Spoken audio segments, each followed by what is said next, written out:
You're watching ABC4 News, celebrating 75 years. All that winter snow keeping UDOT very busy, and today, no different. No, not at all. This morning, yet another closure of Little Conwood Canyon, and again this afternoon over avalanche concern. The road just opened up in the last hour, but right now, no one is allowed up either canyon without traction devices.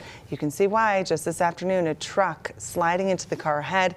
Now, it's not just the Cottonwood Canyon seeing so much disruption. UDOT says the impacts of the snow season, snow really is throughout the state.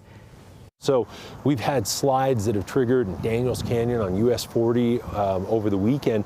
Haven't triggered a slide there in 30 years, since 1993. Ooh, okay, and in Emery County, it's day 3 of a road closure up Huntington Canyon on State Route 31. This drone footage showing an ongoing cleaning up effort with avalanches continuing to roll down. Time now for Utah's most accurate forecast with Alana Brophy. Weather rates certified 11 years in a row.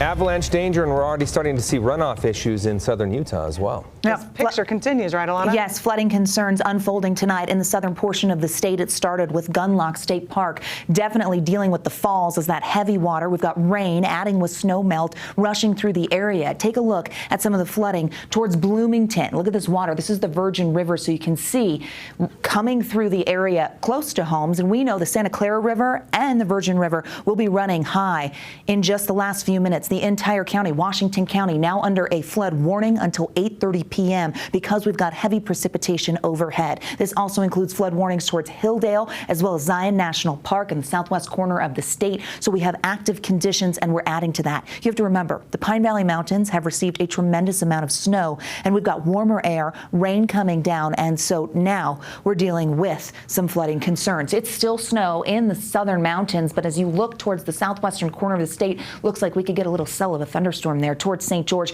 Very active conditions, and it stays that way for the next little while as we zoom in. There's that cell towards Diamond Valley, all of these areas looking at the potential for flooding. That does include near Vail and coming through Washington County, Enterprise, New Harmony, some big floodwaters in those areas. And we also know Cedar City has seen wet weather, hurricane, and then near Zion National Park. Eastern Utah also getting a decent amount of moisture as we speak. Vernal dealing with mixed precipitation. We've got snow over the Uintas, and then as you get towards that I-70 corridor, it's rain towards Green River and Moab, but it continues clearing the north, and we're watching it really taper off in Utah County. So drier conditions in the northern half of the state. We've picked up tremendous rain totals thus far, but we know these numbers are going to be going up as we look at southern Utah. Snow Basin got over an inch. Wow, 1.82, over an inch in Mendon. Gallo getting more than 2.5. Heber close to an inch. So is Pleasant Grove. Zion National Park getting a higher number here as the rain continues at this hour. 0.8 in Oak City, Ogden at ½ an inch, and Salt Lake International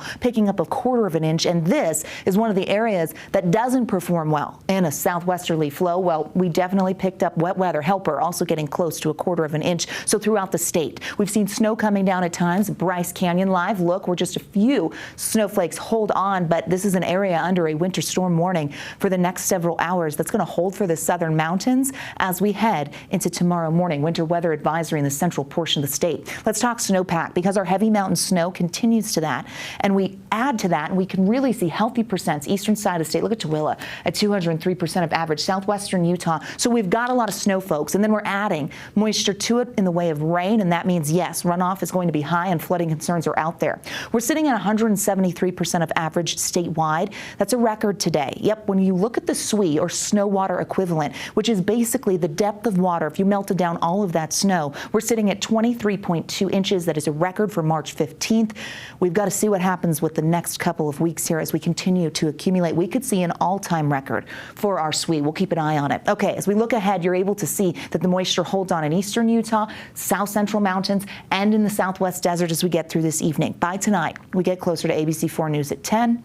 And into the early morning hours, we know that becomes more of a southeastern Utah active conditions because we start to dry out, but that flood watch holds on until early tomorrow morning. Now high pressure takes control for our Thursday, and we will see drier, calmer conditions. That ridge of high pressure does build for St. Patrick's Day, so we're looking at mostly sunny skies with quiet conditions, but they don't last forever. So we have an active pattern knocking with another potential atmospheric river just down the line here. I'll show you on the 7-day. 30s and 40s, colder air moving in, following the cold front that triggered all this wet weather and changed the wind direction. 30s and 40s on the eastern side of the state, 57 in St. George. Let's look at Washington County, where you're going to see those numbers in the 50s, below average, but we get that next storm system. Looks like Monday when we officially kick off spring, and that could bring more wet weather to southern Utah Tuesday and Wednesday. Keep in mind that we already have melting going on. Here's the Wasatch Front, where we get 40s for the next several days.